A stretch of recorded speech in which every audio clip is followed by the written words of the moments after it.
Story with five পেতে হলে গল্পের স্বাদ ধরতে হবে স্টোরি উইথ ফাইভের হাত। আজ আমরা শুরু করতে চলেছি আমাদের ইউটিউব চ্যানেলের এপিসোড নাম্বার 5।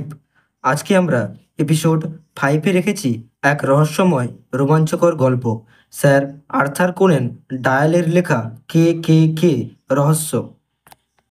চলো শুরু করা যাক। সেপ্টেম্বর মাসের শেষের দিক।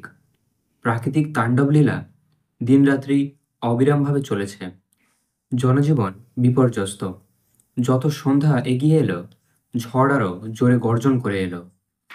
চুল্লির একধারে বসেছিলেন শার্লক হোমস। মেজাজটা তার খিচড়ে রয়েছে। ওয়াটসনের স্ত্রী তার মায়ের কাছে বেড়াতে যাওয়ায় ওয়াটসন কয়েকদিন ধরেই বেকার স্ট্রিটে হোমসের কাছে থাকছেন। হঠাৎ শার্লক হোমসের ফ্ল্যাটের দরজার কলিং বেলের শব্দ। ওয়াটসন ও শার্লক হোমস দুজনেই অবাক। এই দুর্যোগের রাতে কে আবার এলো? একটু পরেই বছর 22 বয়সের এক যুবক শার্লক হোমসের বসবার ঘরে ঢুকল। দেহের বর্ষাতি ও হাতের ছাতা জলে ভিজে জল ঝরছে। তার মুখমণ্ডল ফ্যাকাশে। সাংঘাতিক বিপদগ্রস্ত না হলে এই বিপদ নিয়ে কেউ বাড়ির বাইরে বার হয় না। যুবকটি সসংকোচে বলে, অসময়ে বিরক্ত করার জন্য ক্ষমা চাইছি। হোমস সে কথায় কর্ণপাত না করে আসন ছেড়ে উঠে দাঁড়ায় এবং যুবকটির ভিজে ছাতা ও বর্ষাতি ঘরের হ্যাঙ্গারে টাঙিয়ে দেয়। হোমস যুবকটিকে একটি প্রশ্ন করেন, আপনি নিশ্চয়ই দক্ষিণ পশ্চিম দিক থেকে আসছেন। যুবকটি সসংকোচে জবাব দেয়, আগে হ্যাঁ, হর্সহ্যাম থেকে আসছি। হোমস বললেন, আপনার জুতোর ডগায় যেভাবে খড়ি ও মাটি মিশিয়ে আছে তাতে আপনার আগমনের জায়গা স্পষ্ট হয়ে ওঠে। এবার বলুন, আচ্ছা একটু আগুনের দিকে সরে বসুন তো। হ্যাঁ, এবার বলুন আপনার জন্য কি করতে পারি। যুবকটি নিজের নাম জন ওপেনসো বলে পরিচয় দেয়। তার এখানে আসার কারণ জানাবার আগে নিজেদের পরিবারের পরিচয় দিতে শুরু করলো। জন ওপেনসয়ের ঠাকুরদার 2 ছেলে ছিল। জোসেফ হলো জন ওপেনসয়ের বাবা। এলিয়াস হলো তার কাকাতো। কভেন্ট্রিতে ঠাকুরদার একটা কারখানা ছিল। সে কারখানা বাবার হাতে পড়ে ফুলে ফেঁপে ওঠে, তাতে বিস্তর লাভ হতে থাকে। এই অবস্থায় মোটা টাকায় কারখানাটা বিক্রি করে বাবা ব্যবসা থেকে অবসর গ্রহণ করে। আমার কাকা এলিয়াস অল্প বয়সে আমেরিকার ফ্লোরিডায় চলে গেছিলেন। সেখানে কৃষিকাজ করে বেশ পয়সা উপার্জন করেন। যুদ্ধের সময় তিনি জ্যাকসনের বাহিনীতে যোগদান করেন। 1869 কি 70 সালে তিনি যুদ্ধের পর ফিরে হর্সহ্যামের কাছে সাকসেসে ছোটোখাটো বেশ কিছু জমি কেনেন। চাষবাস করে ভালো পয়সা উপার্জন করেন। কিন্তু মানুষ হিসেবে তিনি ছিলেন খুবই অদ্ভুত প্রকৃতির। যেমন ছিলেন হিংস্র, তেমনি ছিলেন রগচটা। একেবারে রেগে গেলে যাকে তাকে যাহা খুশি বলে দিতেন। তিনি অসামাজিকও ছিলেন, কারো সাথে মিশতেন না, এমনকি শহরে পর্যন্ত যেতেন না। একটা বিরাট বাগানের মধ্যে তার বাড়ি ছিল। বাগানের চারিদিকে ছিল ফাঁকা মাঠ। সেই মাঠে তিনি বেড়াতেন আর ব্যায়াম করতেন। প্রচুর পরিমাণে ব্রান্ডি ও ধূমপান করতেন। লোকজন, এমনকি নিজের দাদা বা আত্মীয় স্বজনদের সঙ্গে দেখা করতেন না। আমার ভাগ্য ভালো, তাই তিনি আমাকে বেশ পছন্দ করতেন এবং আমাকে তার কাছে রেখেছিলেন। 16 বছর বয়সেই সংসারের দায়িত্ব আর ব্যবসাপত্রের দায়িত্ব দিয়ে আমাকে কাকা নিশ্চিন্ত ছিলেন। তার শান্তি ব্যাঘাত না করে আমার যেখানে খুশি যাবার অধিকার ছিল। ছিল না শুধু ছাদের ওপর একটা চিলেকোঠায় যাবার। সে ঘরটা সবসময় তালা দেওয়া থাকতো, কারো সেখানে ঢোকার অধিকার ছিল না। 1883 সালের মার্চ মাসে হঠাৎ একদিন একটা এনভেলাপ কাকার নামে আসে। ডাকঘরের ছাপ দেখে দেখি চিঠিটা ভারতবর্ষের পন্ডিচেরি থেকে এসেছে। কাকা তো কারোর সঙ্গে মেশেন না, যার যা পাওনা তা গণ্ডা নগদ করে টাকা শোধ করে দেন। তাকে এত দূর থেকে কেই বা চিঠি দিতে পারে? নানা রকম কৌতূহল মনে চেপে রেখে এনভেলপটা কাকাকে দিই। কাকা চিঠিটা পেয়ে যে খুশি হয়নি তা তার মুখ দেখে বুঝতে পারলাম। চিঠিটায় ডাকঘরের ছাপ দেখে কাকার মুখে চিন্তার রেখা ফুটে ওঠে। এনভেলপটা ছিঁড়ে ফেলার সঙ্গে সঙ্গে এনভেলপটার ভেতর থেকে 5টা কমলালেবুর পিস টেবিলের উপর সশব্দে পড়ে। এনভেলপের ভেতরে কোনো চিঠি নেই, শুধু যেখানে আঠা লাগাবার জায়গা সেখানে কিছু নিচে লাল কালি দিয়ে 3বার লেখা কে কে কে। অস্ফুট স্তরে তার গলা থেকে শোনা গেল, হায় ভগবান, এবার আমার সমস্ত দুষ্কর্ম আমাকে গ্রাস করতে আসছে। কিছু বুঝতে না পেরে ব্যাপারটা জানার জন্য কাকাকে প্রশ্ন করলে কাকা বললেন, বিপদ তার বাড়ির দোরগোড়ায় অপেক্ষা করছে। কথা বলতে বলতে কাকা টলতে টলতে নিজের বিছানায় শুয়ে পড়েন। কি করব ভেবে পারছিলাম না। এমন সময় দেখি কাকা একটা মরচে ধরা পুরনো তালার চাবি ও একটা ছোট্ট পেতলের বাক্স নিয়ে চিলেকোঠা থেকে নেমে আসছেন। আমাকে সামনে দেখে কাকা আপন মনে বলে ওঠেন, ওরা যা খুশি করুক, আমি বাজিমাত করবই, কেউ আমাকে আটকাতে পারবে না। তারপর আমার দিকে তাকিয়ে কাকা বলল, মেরিকে বলো আজকে আমার ঘরে আগুন জ্বালাতে হবে, আর হর্সম্যানের উকিল ফোর্ডহামের কাছে লোক পাঠাও, তার সঙ্গে আমার বিশেষ দরকার আছে। কাকার সব আদেশই আমি পালন করি, তাই এই আদেশও পালন করলাম। যথাসময়েই উকিলবাবু এলেন। কাকা আমাকে ডাকলেন। সে সময় ঘরে গিয়ে দেখি ঘরের ফায়ারপ্লেসের আগুনে কিছু কাগজ পোড়ানো হয়েছে। ফায়ারপ্লেসের পাশে কাকার হাতে দেখা গেল সেই পেতলের ছোট্ট বাক্সটা পড়ে আছে দেখলাম। আমাকে দেখে কাকা আমাকে তার কাছে নিয়ে বসে বললেন, আমি চাই আমার সমস্ত বিষয় সম্পত্তি তোমার বাবার নামে করে দিতে। অবশ্য তোমার বাবার অবর্তমানে সেই সম্পত্তি তুমিই পাবে। তবে এখন তোমার কাজ হলো তুমি উকিলের সাক্ষী হবে। তবে এই প্রসঙ্গে একটা কথা বলতে চাই যে এই সম্পত্তির ভোগ দখলকালীন যদি কোনো ঘোরতর বিপদের সম্মুখীন হও, সেই বিপদ থেকে মুক্তি পাবার যদি কোনো পথ না থাকে, তাহলে নিজের জীবনের ঝুঁকি নিও না। অবশ্য ও জাতীয় সম্পত্তির অংশীদার করতে আমার খারাপ লাগবে, তবে আমি নিরুপায়। আর শোনো, উকিলবাবুর করা উইলে যেখানে যেখানে সই করার প্রয়োজন আছে সেখানে সেখানে উকিলবাবুর কথা মতো তুমি সই করে দাও। এরপর নিশ্চয়ই আপনারা বুঝতে পারছেন মিস্টার হোমস যে আমার মনের অবস্থাটা কীরকম। অনেক চিন্তা ভাবনা করেও কিছুতেই বুঝে উঠতে পারছিলাম না এই বিপদ থেকে কাকাকে কিভাবে মুক্ত করব। সেদিনের পর থেকে কাকা আরও বেশি করে মানুষজনের কাছ থেকে নিজেকে আড়াল করে রাখেন। অধিকাংশ সময় নিজের ঘরের ভেতর তালা চাবি লাগিয়ে শুয়ে থাকেন, মাত্রা ছাড়া মদে চুর হয়ে। একদিন দেখেছি নেশা কিংবা মানসিক যন্ত্রণার বশে ঘর থেকে ছিটকে বেরিয়ে এসে হাতে খোলা রিভলভার নিয়ে বাগানে ছুটে বেড়াতে, বিড়বিড় করে বলতে, আমি কাউকে কেয়ার করি না। কেউ যদি ভাবে আমি ভয় পেয়েছি তাহলে সে ভুল করবে। আমি খাঁচার মধ্যে আবদ্ধ থাকার মানুষ নয়, স্বয়ং শয়তান আমাকে কায়দা করতে পারে না। উত্তেজনা প্রশমিত হলে তিনি আগের মতো ছুটে নিজের ঘরে ঢুকতেন, ভেতর থেকে দরজা বন্ধ করতেন। কোনো সারা শব্দ ঘরের ভেতর থেকে বেরোতো না। এরপর ঘটনা অতি সংক্ষেপ। একদিন রাতে কাকা মত্ত অবস্থায় উত্তেজনাবশে নিজের ঘর থেকে বেরিয়ে ছুটতে ছুটতে বাগানের দিকে যায়। আমরা দুশ্চিন্তাগ্রস্ত হয়ে বাড়ির চাকর বাকরদের নিয়ে কাকাকে খুঁজতে বাগানে যাই। অনেক খোঁজাখুঁজির পর মাত্র 2 ফুট গভীর একটা ছোট্ট ডোবার মধ্যে কাকাকে মুখ থুবড়ে অবস্থায় পড়ে থাকতে দেখি। দেহে কোনো আঘাত বা ধস্তাধস্তির চিহ্ন ছিল না। বিচারে যদিও বিচারপতি কাকার অদ্ভুত আচরণের ব্যাপারটা আত্মহত্যা বলে রায় দিলেন, তবু আমি মনে প্রাণে ব্যাপারটা মেনে নিতে পারছিলাম না। উইলের বয়ান অনুযায়ী আমার বাবা বিষয় সম্পত্তি পায়। এবার মিস্টার হোমস একটু নড়ে চড়ে বসলেন, বললেন, আচ্ছা মিস্টার শ, কতদিনের পর আপনার কাকা মারা গেলেন? শ বলল, চিঠিটা এসেছিল 1883 সালের 10ই মার্চ, আর ঠিক 7 সপ্তাহ পরে 2রা মে রাতে ঘটনা ঘটে। বেশ, তারপর কি হলো? হোমস বেশ মনোযোগ দিয়ে প্রশ্ন করেন। শ আবার শুরু করলো, তারপর ঘটনা হলো, বাবার সম্পত্তির মালিক হবার পর আমারই অনুরোধে কাকার সেই চিলেকোঠার দরজা খোলা হলো। ঘরে সেই আগের পেতলের বাক্সটা পাওয়া গেল, কিন্তু তার ভেতরে কোনো কাগজপত্র পাওয়া যায়নি।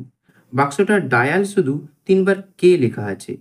তার নিচে চিঠি, স্মারকলিপি, লোরিস ও নিবন্ধ গ্রন্থ কথাগুলো লেখা আছে।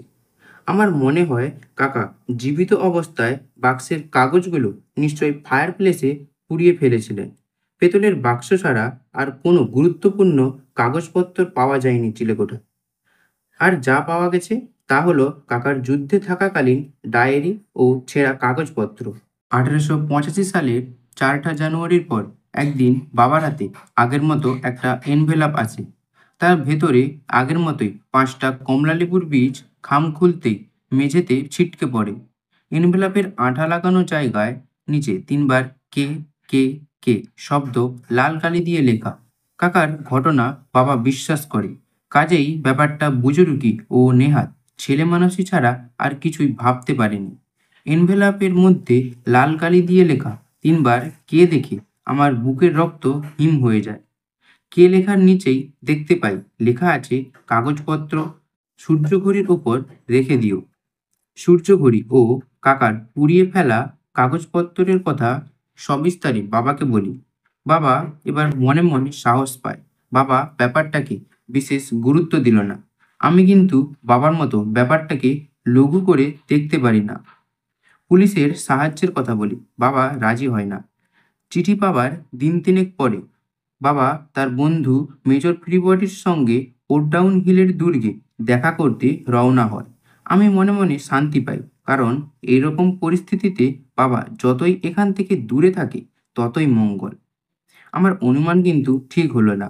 বাবা ওরডাউন হিলের দুর্গে রওনা হওয়ার দ্বিতীয় দিন পরে মেজর ফ্রিবডি আমাকে টেলিগ্রাম পাঠায়। টেলিগ্রাম পাওয়া মাত্র আমি যেন ওরডাউন হিলের দুর্গে পৌঁছই। সেখানে পৌঁছে জানতে পারি যে ওরডাউন হিলের এলোমেলো কোনো একটা পাথরের ফাঁদে পড়ে বাবার মাথাটা থেঁতলে গেছে। এখনও তার শ্বাস প্রশ্বাস বইছে। কখন কি হয় বলা যায় না। আমি হতভম্ব হয়ে গেলাম, কিছুতেই বুঝতে পারছিলাম না এই সময় ঘটনার প্রকৃত তথ্য। বাবা মারা গেলেন, ফলে সমস্ত সম্পত্তির মালিক হলাম আমি। বাবার মৃত্যুর পর 2 বছর কেটে গেছে, সেরকম কোনো বিপদের আভাস আর পাইনি। ভাবলাম আমাদের বংশের দুজনের প্রাণ নিয়ে বোধহয় আমাদের বংশের কালিমা ঘুচে গেছে, আর কোনো বিপদ আসার সম্ভাবনা নেই। কিন্তু গতকাল আমার নামে ঠিক সেরকমই একটা এনভেলাপ এসেছে। ওপেন শ পকেট থেকে একটা এনভেলাপ বের করে এবং এনভেলাপের ভেতর থেকে কমলালেবুর 5টা বীজ হোমসের টেবিলের ওপর রাখে। খামের ভেতরে 3বার কে লেখার নিচে লেখা কাগজগুলো সূর্যঘড়ির ওপর রেখে দিয়ে শ লেখাটা হোমসকে দেখিয়ে বলে, কাকা ও বাবার মধ্যে আমার জীবনও শেষ হয়ে এসেছে। কি যে করব কিছুই বুঝে উঠতে পারছিলাম না। ভীষণ অসহায় বোধ করছি। পুলিশের কাছে গেছিলাম। পুলিশ ব্যাপারটাকে হেসেই উড়িয়ে দিল। পুলিশ মন্তব্য করলো কাকা ও বাবার মৃত্যু আত্মহত্যা ছাড়া আর কিছুই নয়। সেই মৃত্যুর সঙ্গে এই জাতীয় হাস্যকর চিঠির কোনো সম্বন্ধ নেই।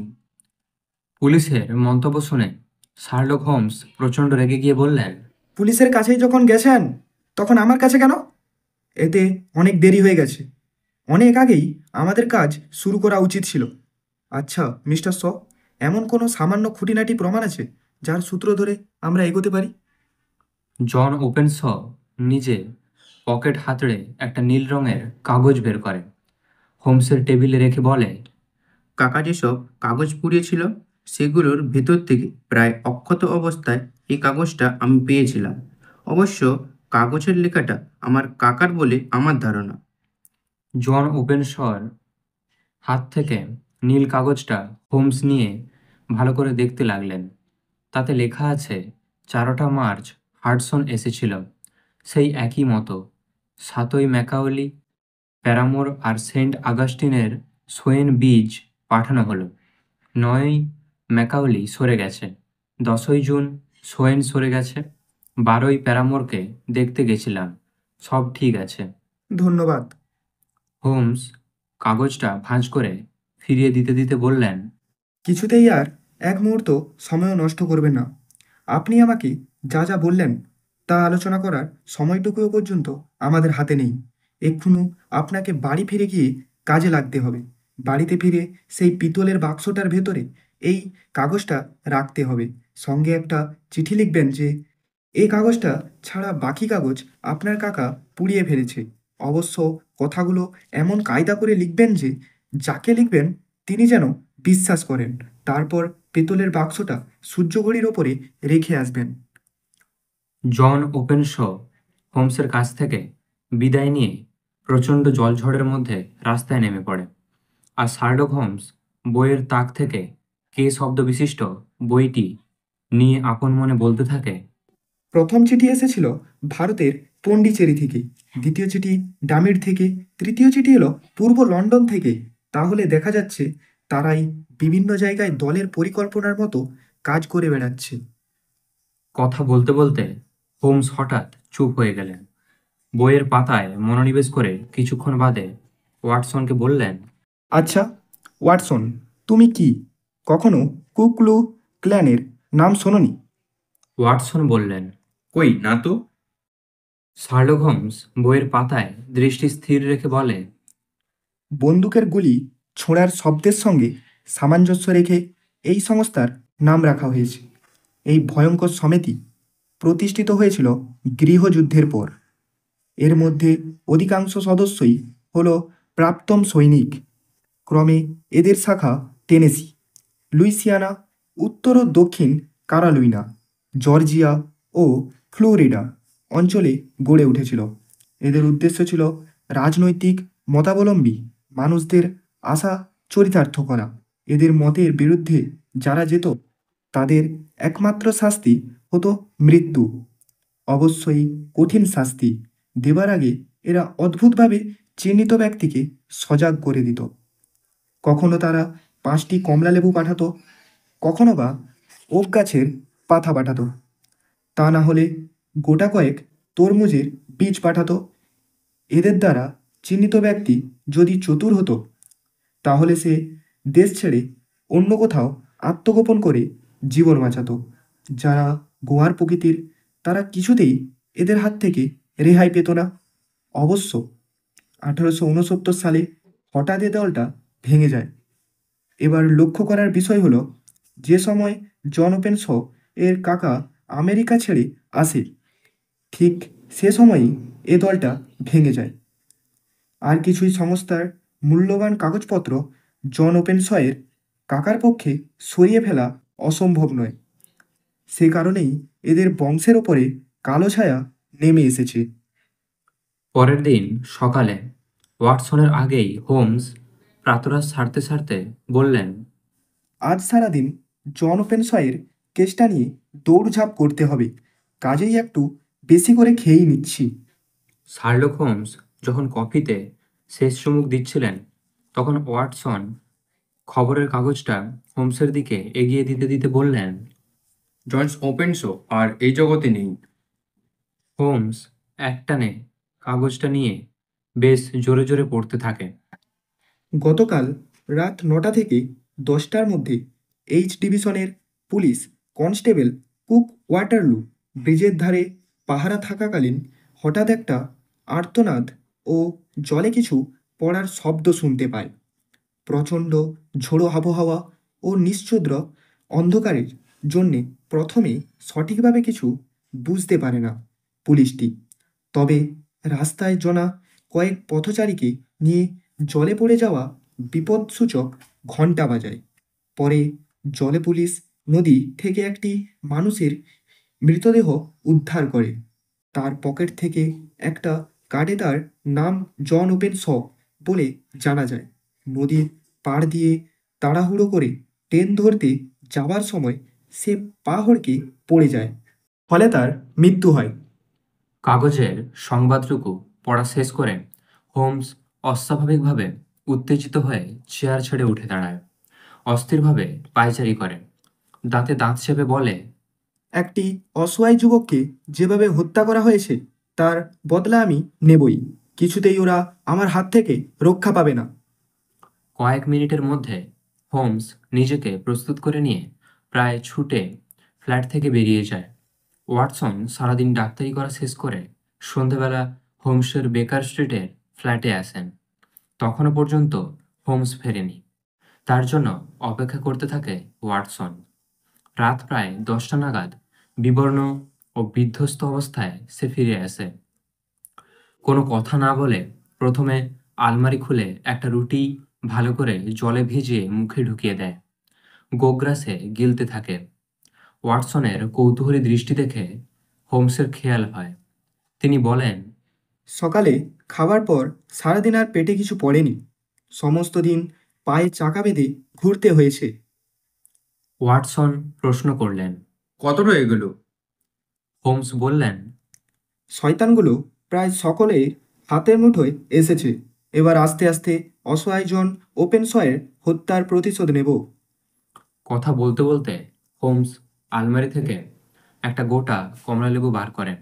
সেই কমলালেবুটা ছড়িয়ে তার ভেতর থেকে বীজগুলো বার করে ফেলে।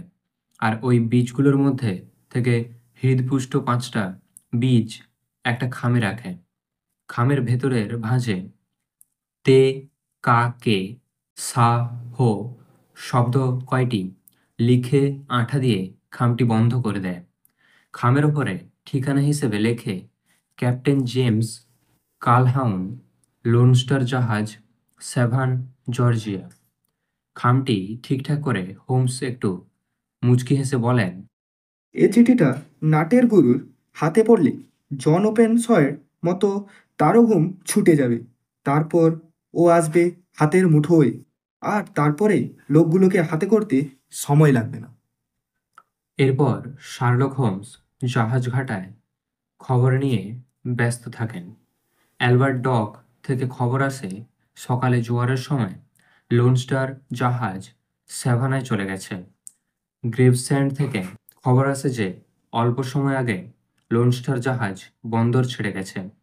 তারপরেই লোনস্টারের আর কোনো খবর বন্দর থেকে পাওয়া যায় না, কারণ নিরক্ষরেখার ওপরে এমন ঝড়ের প্রকোপ বাড়ে যে অনেক জাহাজই হারিয়ে যায়। বেশ কিছুদিন পরে আটলান্টিক মহাসাগরে কিছু দূরে একটা ভাঙাচোরা জাহাজের হালের কাঠামো জলের ওপর ভাসতে দেখা যায়। সেই হালের কাঠের ওপরে LS অর্থাৎ লোনস্টার নাম খোদাই করা ছিল। এর চেয়ে বেশি আর কোনো সংবাদ শার্লক হোমস শেষ পর্যন্ত সংগ্রহ করতে পারেননি। ধন্যবাদ সম্পূর্ণ গল্পটি শোনার জন্য। আপনারা আমাদের পাশে থাকুন। আমরা নতুন দিনে নতুন নতুন গল্প নিয়ে আসবো আপনাদের কাছে। ততদিন পর্যন্ত সুস্থ থাকুন, ভালো থাকুন। করো সাবস্ক্রাইব, শোনো স্টোরি উইথ 5।